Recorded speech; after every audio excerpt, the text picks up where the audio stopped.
Hola mis amigos, ¿cómo están? Bueno, les traigo clasificación de articulaciones, que es un tema que se presta a cierta controversia.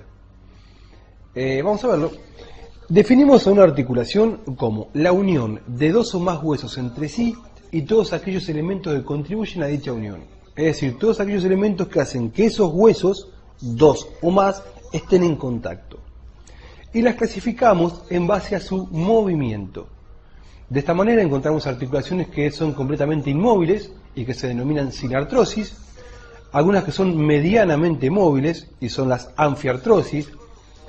El ejemplo típico son los cuerpos vertebrales entre sí, y aquellas que son muy móviles o diartrosis.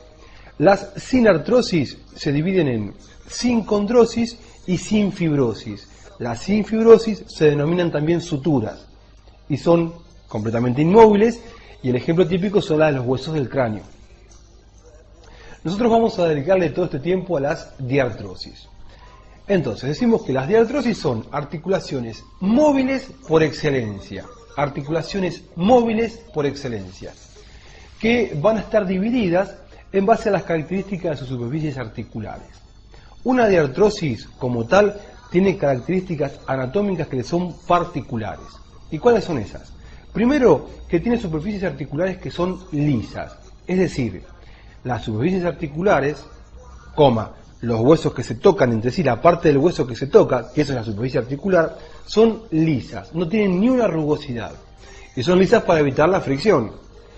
A su vez, aparte de ser lisas, una segunda característica es que están recubiertas por fibrocartílago hialino.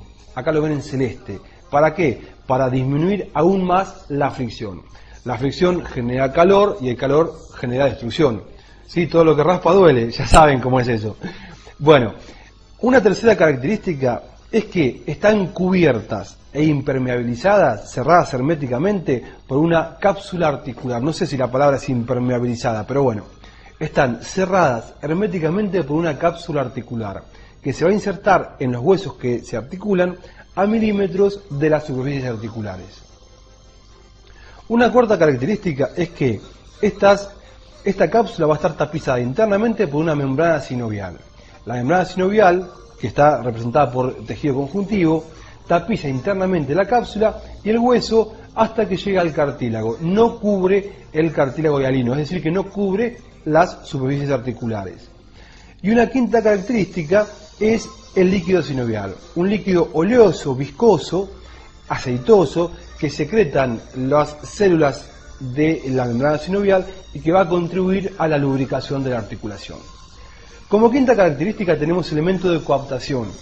Cuando las superficies articulares no articulan perfectamente, una más grande, otra más chica, una más convexa, otra más cóncava, que es lo que debería ser, existen elementos que ayudan a una perfecta coaptación.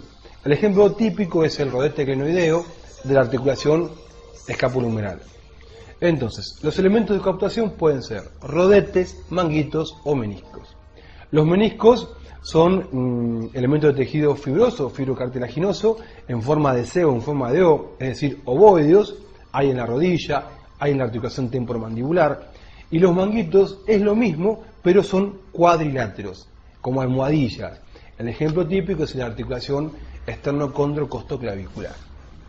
Y una séptima característica de las diartrosis es que presentan ligamentos que refuerzan externamente la cápsula y mantienen más aún la unión.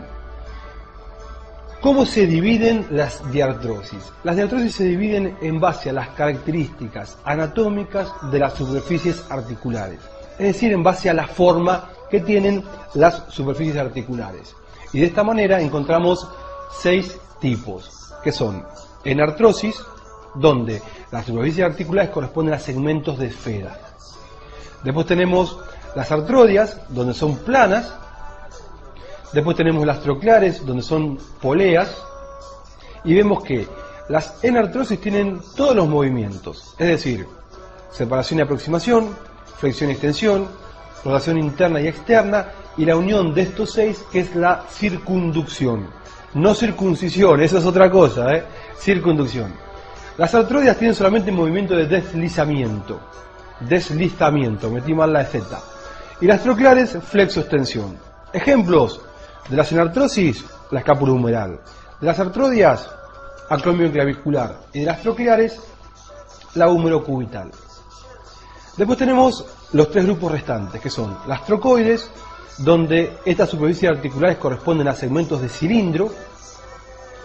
Las encaje recíproco, donde una superficie articular va a ser cóncava y convexa en dos ejes y la otra la va a corresponder. Ejemplo típico de la silla de montar. Y por último tenemos las condilias, donde son ovoideas. ¿Qué movimientos tienen estas?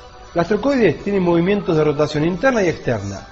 Las de silla de montar tienen separación y aproximación y flexión y extensión. Y las condilias tienen movimientos de separación y aproximación y de flexo-extensión. Ejemplos de la trocoides, la radiocubital superior. Del encaje recíproco, la trapecio metacarpiana. Y de la condilia, el ejemplo típico es la húmero radial. ¿Sí? Bueno, espero que les haya servido. Este es el Lacra de Martín y nos vemos pronto. Hasta luego.